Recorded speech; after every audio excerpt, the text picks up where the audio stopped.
Hello guys, welcome to my channel. आज 21 नवंबर है और आज मेरा एसबीआई पीओ का थर्ड शिफ्ट में पेपर था। सबसे पहले मैं कहना चाहूँगी कि आज का पेपर मॉडरेट टू डिफ़िकल्ट था, और वो इसलिए क्योंकि क्वांट का सेक्शन मुझे काफ़ी मुश्किल लगा और रॉन्ग नंबर सीरीज़ भी आ गई थी, जो लॉजिक मुझे नहीं समझ आ रहा था जिसका। लेट्स सी आगे। मेरा टोटल अटैम्प्ट 58 रहा है, जिसमें इंग्लिश में मैंने 24 अटैम्प्ट किया है, क्वांट में 13 किया है और रीजनिंग में 21 अटैम्प्ट किया है। और सबसे पहले इंग्लिश में मैंने 24 अटैम्प्ट किया है। मैं और भी अटैम्प्ट कर सकती थी। एक्चुअली क्या है कि मेरे साथ एक ट्रेजिडी हुई थी। जब हम हैंड रिटन डिक्लेरेशन सबमिट करते तो मेरा सबमिट ही नहीं हो रहा था और मेरा टाइमर चालू हो चुका था, तो मेरा 1.5 मिनट लगभग उसमें वेस्ट हो चुका था। तो मेरे कुछ क्वेश्चन ऑब्वियसली रह गए।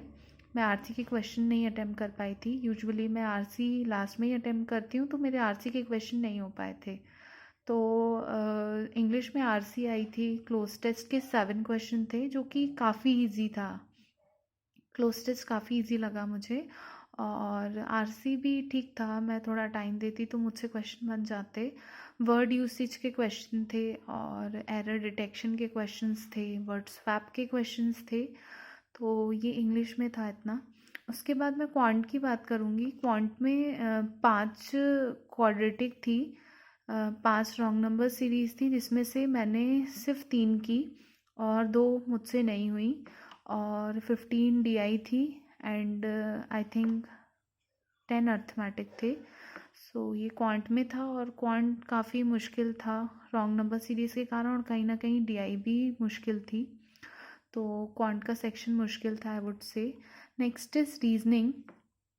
रीजनिंग के अटैम्प्ट से मैं अपने बहुत ज़्यादा डिसअपॉइंटेड हूँ, क्योंकि रीजनिंग मेरा स्ट्रॉन्ग पॉइंट है और कहीं ना कहीं इसका इम्पैक्ट मेरे रीजनिंग में पड़ा, तो मेरे अटैम्प्ट्स काफ़ी कम हो गए।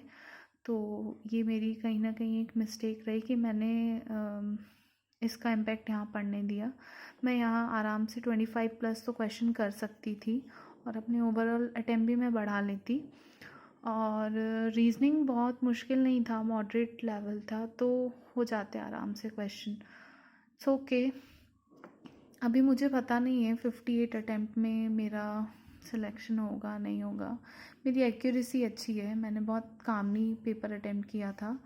यूजुअली क्या होता है, इंग्लिश में ही हमारी एक्यूरेसी गिरती है अब, और मैंने इंग्लिश का काफ़ी कामली अटैम्प्ट किया था, तो मेरी एक्यूरेसी अच्छी होगी। और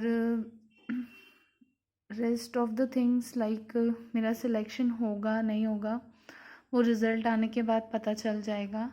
सो let's not lose hope. It's okay, we have another chance. IBPS lined up है नेक्स्ट मंथ। एडमिट कार्ड आ चुके हैं, मेरा 4 दिसंबर को है। 12 डेज आई हैव, तो पढ़ते हैं उसके लिए।